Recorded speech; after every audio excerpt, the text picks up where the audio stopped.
Welcome to our podcast, Education to Action for the Institute for Common Power. We are your hosts. I'm Dr. Terry Ann Scott, Director of the Institute for Common Power and a former professor of African American history. And I'm Dr. Yohuru Williams, Professor of History and Founding Director of the Racial Justice Initiative at the University of St. Thomas and former We the People Scholar at the Institute for Common Power. All right, tonight's conversation, No Kings and the Power of Protest, invites us to look closely at the enduring legacy of protest and the long struggle for Black freedom, and for us to ask what makes these movements effective, transformative, and lasting. Such important language, Dr. Scott, that transformative, effective, and lasting, because across history, from Montgomery to Minneapolis, from Selma to Standing Rock, protest has been the language of the unheard. It has been the means through which ordinary people, often without title, wealth, formal authority, have asserted their dignity and demanded justice. And that phraseology, Dr. Scott, for me in particular, no kings, reminds us that freedom movements have always been drawn or have drawn their power not from a single leader, but from the collective courage of communities willing to stand up, sit in, march, speak truth to power. So tonight, go ahead. I was going to say, we're going to explore, and I think this is so important in terms of education action and so important in terms of the work that Common Power does. These through lines, and there's, for me, I think as historians, we share this, these through lines between past and present, the ways in which the tactics, spirit, and sacrifices of earlier generations continue to inform contemporary struggles for justice. And we'll ask, what makes protest effective? How do we measure success? And what can history teach us about sustaining the power of collective action in the face of resistance? And most importantly, Doc, and I know we know about this, fatigue. Yes, something that so many people don't talk about when we're talking about resistance. And the other reason why this is so timely, and I'm so happy that we're doing this, I know a lot of people around the country engaged in the No Kings protest, and others watched and questioned and said, is this effective? Why are you doing that? And I think that one of the things that we bring to the table with historians, and I would dare say activist scholars, or I don't even dare say it, I'll say it, we are activist scholars, is an understanding of the historical necessity of protest. We are able to help people historicize why these were needed and understand the value that they have brought to society and created so many of the freedoms that we have today. So I am so glad that we are having this conversation. Before we jump into this conversation, a couple of things. Number one, I'm so glad to be doing this with you. You have been my friend for years. I'm going to call you Dr. Williams because I'm putting respect on your name, and everybody out there needs to call you that. Off screen, I call you Yohuru, but here, Dr. Williams, I'm so happy to be doing this with you. And I'm happy to be doing this with you, Dr. Scott. And, the first thing that struck me about this, and I thought about you in particular, because of the nexus of your work. So you study lynching and you study sport, both of which involve spectator, like the gaze. And you raised this issue that I think came up a lot during the No Kings protest, people who are kind of at home watching and questioning, saying, what is this going to accomplish? Why are people doing this? And it kind of had two tiers for me. Those who were kind of, interested, but I'm not willing to make that commitment. And others who were saying, this is pointless. And what do people stand to gain by this? Talk to me a little bit about the gaze in that context, particularly given your work, in terms of how people think about this, in terms of education to action in the way that we talk about in this podcast. Right. When we talk about the gaze, I mean, there are so many ways to kind of think about that gaze and who, from whose perspective, right? Because I think that the people who are at home and watching this, there are those who perhaps, are very supportive and they'd like to get involved, but they don't necessarily want to put themselves out there for understandable reasons. I'm not going to judge why they don't want to be there. But there are others who may sit at home who root for those who are there, and others yet who say, this is so pointless. It has never accomplished anything. And watching these crowds in the street, and why are they there? And I think one of the things that we both understand from the work that we do is that without the visibility of the collective, very little change can actually come about. I mean, one of the things that created so much change in the civil rights movement was the persistent nature of foot soldiers' feet to the ground. And it actually, even though the NAACP complained about it at different times, it actually rendered their work a little bit better because it worked to change the hearts and minds of individuals. When they saw protesters in the street, and particularly when they saw the peaceful nature of protest juxtaposed against the violence that was heaped upon them, it is what shook many people into action, saying they're just trying to be very peaceful. I mean, it's the same kind of way that when we see these ICE agents or the occupied nature of the cities and these peaceful protesters, that other people who may have been independent or sitting on the fence say, this is not okay that you are doing this to these individuals. And so the No Kings becomes a rising up, a manifestation of the frustration of the collective, a way for elected officials to, you had better pay attention to what individuals are doing and what they're saying, because they are the ones who can vote you in and out of office. And when you have 8 million people, which was the estimate, 8 million people in the streets, they better pay attention, because those people, most of them are the electorate, and they're the ones who can go to the polls and change that. What about you? How do you answer that same question in terms of the gaze and the perspectives and why this was important? I love what you said, Doc, because that visibility is so important. And I think about Stokely Carmichael's interview with Robert Penn Warren back in 1965 for the book Who Speaks for the Negro, where Stokely Carmichael's talking about his own consciousness. And he says, you know, when I first saw the sit-ins, I thought it was just a bunch of students trying to get their name in the paper. But ultimately, he was inspired by the courage of what he saw in terms of young people, young activists kind of committing to social justice in that moment and making that commitment visible in being involved in direct action protests, like the sit-ins, like the Freedom Ride, so on and so forth. So for me, I think it's a great example that when we're out, when people are able to kind of manifest that in a collective action, it's not only about what the individual does in that moment, it's also about those who are kind of sitting on the fence, or those who can be educated by witnessing. There's a powerful, and you know, I love this, you know, with Common Power when we're in Selma, we always hear this from the foot soldiers, the power of testimony and the power of bearing witness. Yeah. You're kind of putting yourself in a line in a way that elevates others and inspires them to believe that that action can meaningfully do two things: bear testament to the struggle, but also inspire people to also take action. Their witness. So you totally make me think about that. So the Institute for Common Power, we lead folks through this work in Selma.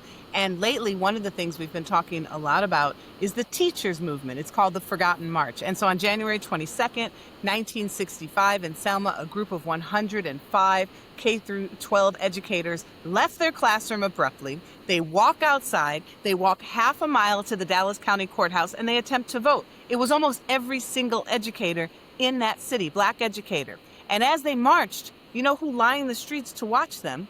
Their students. Their students left the classroom. And so by the time we get from January 22nd, that teachers march, where they are saying they are leaders in the community, people are looking at them and they are saying enough is enough, we're going to register to vote. And you get to the famous Bloody Sunday, March 7th, and 600 people. One of the things Selma residents tell us is that an untold number of people who participated in that were inspired by bearing witness to the teachers coming into the street. When we are willing to go into the streets and say that we are going to peacefully protest, because let us not forget, despite what the administration says, this is still our constitutional right. If we are going to peacefully protest, that we are demonstrating to others the power of being able to exercise your free speech, and you never know whom it is going to impact and what change is going to be created. I also think about one thing. Andrew Young, who was, I think, was he the second black mayor of behind Maynard Jackson? Yeah, of Atlanta. During the Selma campaign, he said something really effective, that when people were being beaten by the hands of local citizens and law enforcement, he said, if you don't give people who have been wronged on a collective level the ability to somehow express themselves, then it gets worse. So the ability to express the discontent, the dismay, the disillusionment with what is happening in the country, for people to be able to collectively together express that on No King's Day, imbues them not only with a sense that they can continue to go on, but allows them to think about how to direct that energy into creating real and lasting change. It's such a great point, and I heard a lot of people say, Dr. Scott, well, Democrats or Republicans, regardless, that both parties are bad, and so what's the purpose of this? It also reminded me of the movement in this sense. There's no reasonable expectation for those involved in the civil rights movement that political leaders were going to push through the legislation necessary to correct Right. the injustice that we associate with the Jim Crow era. It is the hope for. I mean, Christopher Eisgruber at Princeton puts it this way: the hope for a just democracy compels people to take action, and so it's in the hope for change, but then also the pressure that we can put on elected officials, on the system for change by virtue of showing up in the way that you describe. So that spectacle, it's not civil rights and democracy is not a spectator sport, but the spectacle can be essential to that in demonstrating that people have nothing to fear in the way that you talked about, demonstrating constitutional rights and being engaged in struggle in a way that's very public, that's very visible and affirmative, transformative in the way that we talk about, in the way we open today. Absolutely transformative and a realized power. And so instead of being disempowered and watching, because I know I sit on the couch and will watch CNN and feel disillusioned and read something online and think, my goodness, it's just one thing after another. I just watched that movie last night, One Battle After Another, which was superb, by the way, but I digress. So next level. But one thing after another. And in many ways, the idea is, to discourage any kind of action, to make people forget how empowered they are. And so the protests become this symbol of realized power, that you have the power to create change. So if we talk about, for instance, Ferguson, what comes out of Ferguson is that following that, because of the attention that the city got, then I think it was the Department of Justice, and you know about policing, that's one of your areas. You have a new documentary we want to talk about, that the Department of Justice goes into Ferguson and begins to investigate and demonstrates kind of this history of racialized policing and creates change. And that would not have happened without the visibility of the protest. Things would have just continued on as they were. And that is just one small example from our history. And I want to talk about something that you teach also, Dr. Williams, and that you talk about, historical recovery. And so with your notion of historical recovery, you're kind of thinking about how does reclaiming and teaching history of protest itself become this form of resistance and empowerment. And I think that is so important because there are multiple ways to think about how we are empowered by this. So can you expand on that? Tell us more. I appreciate that, Dr. Scott, because I think part of historical recovery is this idea that there's history that's lost simply because people have never had the opportunity to learn it. And we're living in a moment where there's active erasure of history. And then there is the history that has never really made or is not in the history books because it would, by definition, compel people to reimagine what they think as the kind of floor in terms of our constitutional rights, in terms of dealing with issues of race, class, gender, poverty, so on and so forth. So it's why we get the edited Dr. King March on Washington speech, and we don't get the full canon. And there's reasons for that, and we can talk about that, curriculum and so on. But where I'm leaning toward is that those opportunities for people to do the real work of historical recovery, and I'll give a great example. For those that have taken or gone with Common Power on the tour of Selma, to sit with the foot soldiers and to hear directly what inspired them, what life looked like on the ground in Selma, right, in those communities, is very different from, and then Jimmy Lee Jackson was killed, and Viola Liuzzo and Dr. King came down, and there was the bloody Sunday March, and then we got the Voting Rights Act of 1965. It's a very different conversation when you're confronting the 6 degrees of segregation on the ground in Selma, what it was before that campaign and how little it changed after, and yet the singularity of that moment and how important that moment was has to be recovered, both to say, this was important because it got us here. This is the work that remains to be done. So people don't have this narrative of a progress narrative. We were here and now we're here. It's this continuum. It makes me think a lot, it's interesting for me because there are these sites, roots and routes we always talk about in history. You study Texas. Now, Texas is kind of interesting because Texas is still a holdout. No surprise to you, we can go back and look at Juneteenth, right? And what Texas represents in that moment. This incredible exploration of spectacle violence and lynching in Texas that Hmm. connects directly to the present day in a way that people are thinking about or not reacting to ICE and racialized violence in Texas today. Yeah, I mean, we have opened up a can of worms on that, not reacting to racialized violence in Texas and the rest of many parts of the country. The through line, the continuation in that is a historical denigration of blackness. And by extension, and increasingly now, a historical denigration of brownness.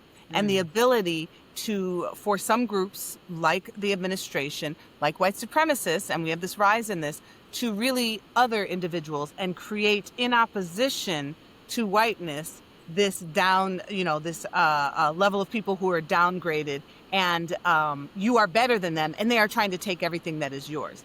And so if we're thinking about some of the ideologies that undergirded the ability of lynching to occur, racialized lynchings very specifically, it is the same ideological leanings that allow those who endorse the actions of ICE, those who mm, endorse the police who are racially policing, to do their work.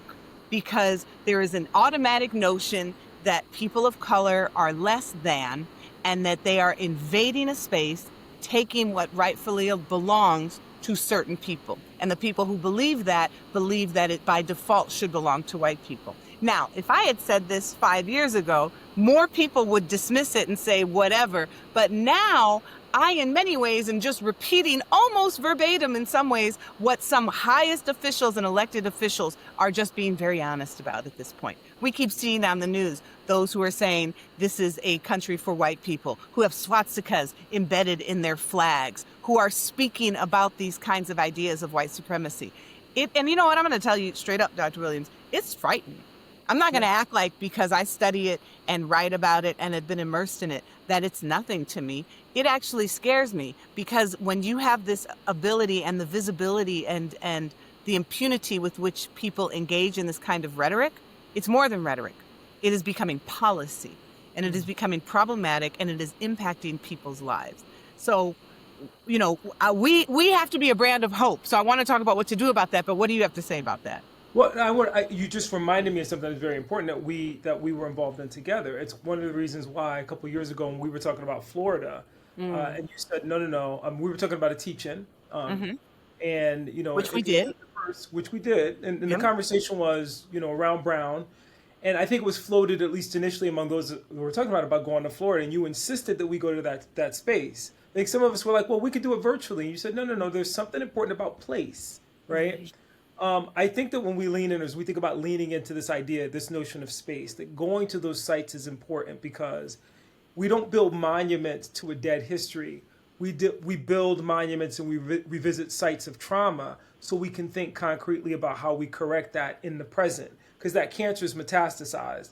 I Hmm. think Isabel Wilkerson probably wrote about it most beautifully when she said racism is an old house. And if you don't confront the toxins in the basement, then they simply grow and metastasize in ways that you're unaware, and then they change in a slightly different form. You don't recognize them.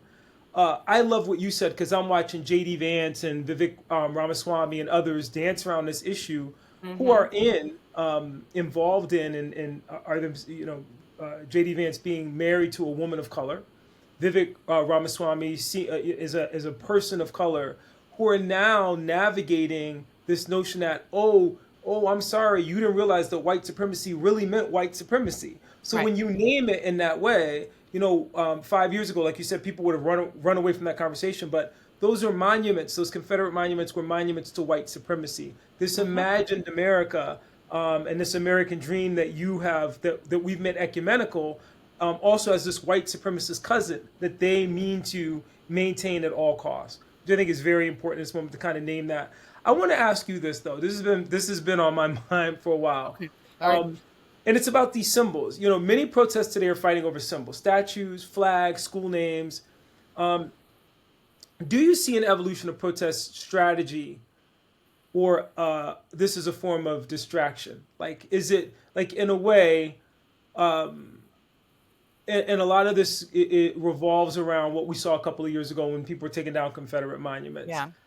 But something that you said a couple of weeks ago was kind of sitting with me and the reason why we continue to elevate Emmett Till, how do symbolic victories fit into the broader arc of liberation movements? And by symbolic, I mean taking down statues or revisiting historical traumas in a way that Yeah. remind people that this isn't new.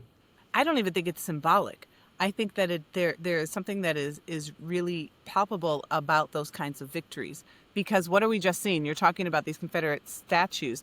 The Trump administration just put more up. They just reinstated one in D.C. who was a Confederate, a slave owner and a Confederate hero, essentially. And they are removing the names of people like Harvey Milk from ships. They've removed the name of General Colin Powell. And so they are replacing members of the LGBTQIA plus community, women, and black folks with these Confederate monuments that we spent a lot of time trying to get rid of. For them, it is a clear message about white supremacy. For us who are trying to get rid of them, let's think about what those symbols mean. When we go to, for instance, the Capitol building in Montgomery, and you walk up the steps, and on your left is this giant statue of Jefferson Davis wearing a cape looking like Count Dracula. What is the messaging to every fourth grader who's supposed to go up there? Oh, he must be a hero because he's elevated. So it's not just about history, heritage. It is about who we choose to honor when we have the names on things, when we have the statues up. And so those who want us to shut the hell up and not point out how messed up it is to herald something like that, tell us, oh, you just want to erase history. No, do you see statues of Hitler in Germany? No, it's illegal. And if you erected one, you're going to go to jail. And yet we have symbols of hate all over this country, and it is naturalized and normalized. And when we come together to end it, to me, that is huge victory. Watching statues come down in Richmond and New Orleans, I was just so proud to watch people from across racial boundaries come together to remove those things. But that is part of the, and I find this interesting, this conversation, because we go from these protests and no kings and the importance of them, and we're outlining all of these issues. But what I want to say to everybody is that these are the issues that require protest, that historically we have made gains, positive gains, because of the protests.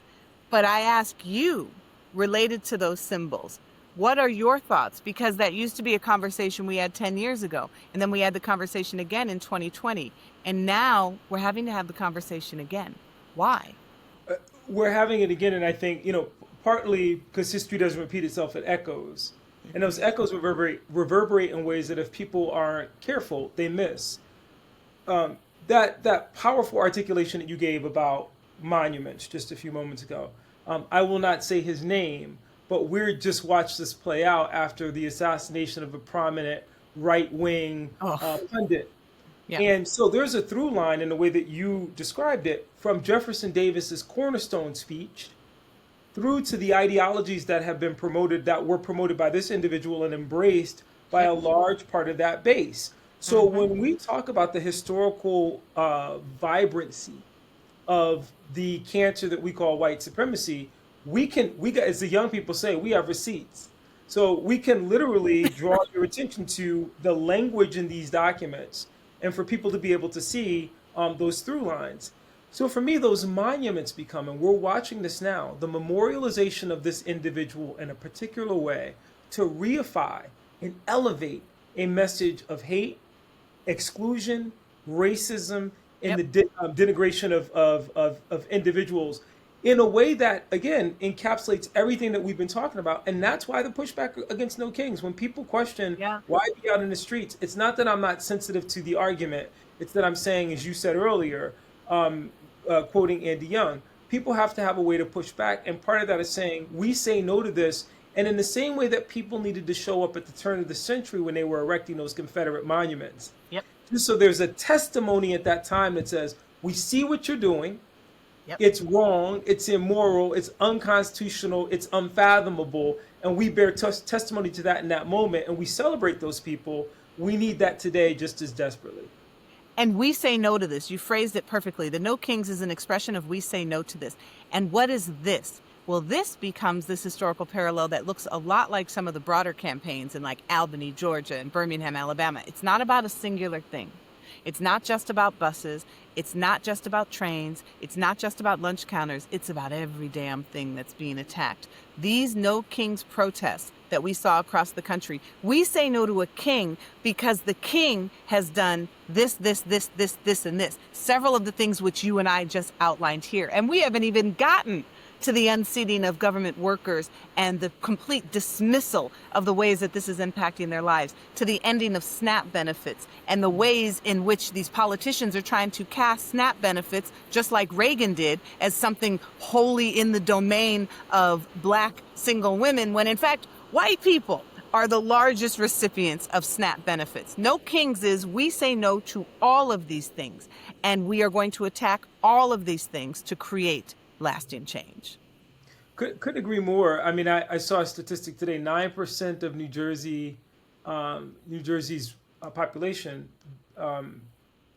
utilizes or is dependent on SNAP in some way. It would be hugely detrimental to people. And yet, going back to your connection to white supremacy and how this is all connected for folks, and yet people are willing to trade off on that because they're so comfortable and content with, well, we're punishing the black folks, we're punishing the brown folks, so on and so forth. And so therefore, until it touches them in a way, and I think Marjorie Taylor Greene is a cautionary tale in this way.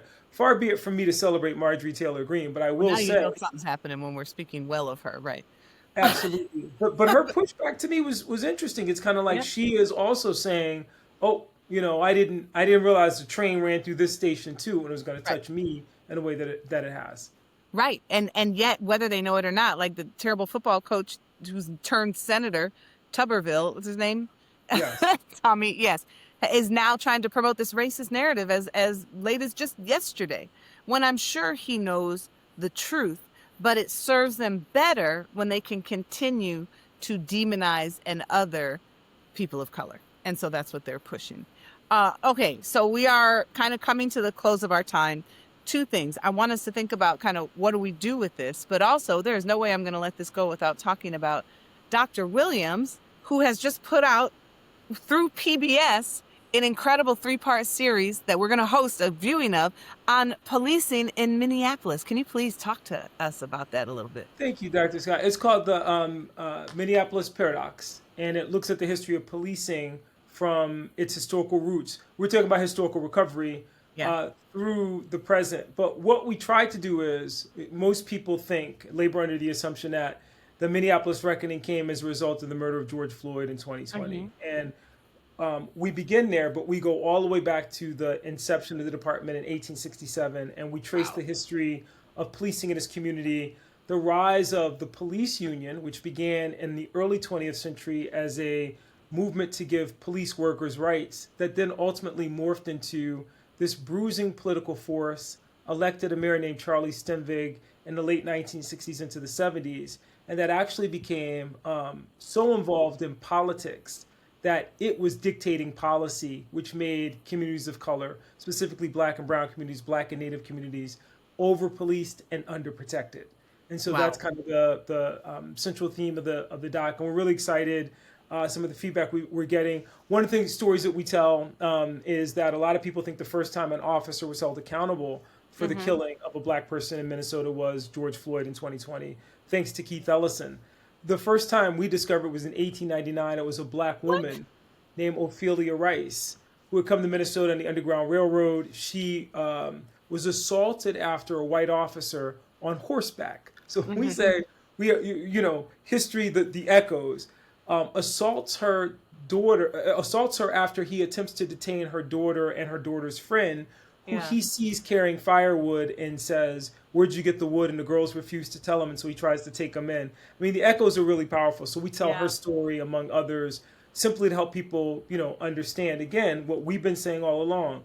We want to have hope, and we want that hope to be directed toward action. It says, if we are reimagining, let's not put back together structures that continue to replicate the wound, the harm that we see in our communities.